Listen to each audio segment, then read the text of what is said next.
Hi, this is my ball animation. I'm going to go through the layers down here. So I've got the drawing, which is just this blue ball here. I've put a transparency layer on it as well, so it doesn't interrupt with things.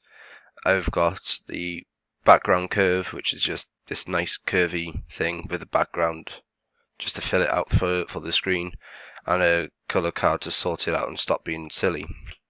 Go into the camera view. You can see it all come together.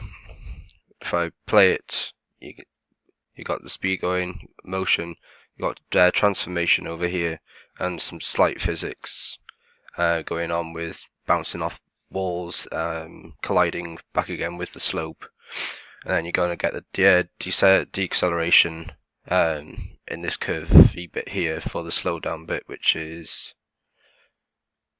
this bit here, just that nice slow down animation.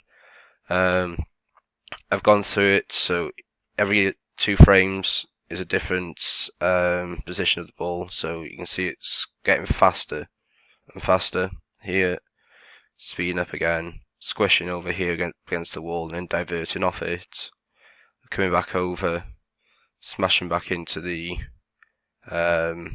into the curve, coming back over, hitting, and then you got the acceleration there. That's my animation. Done.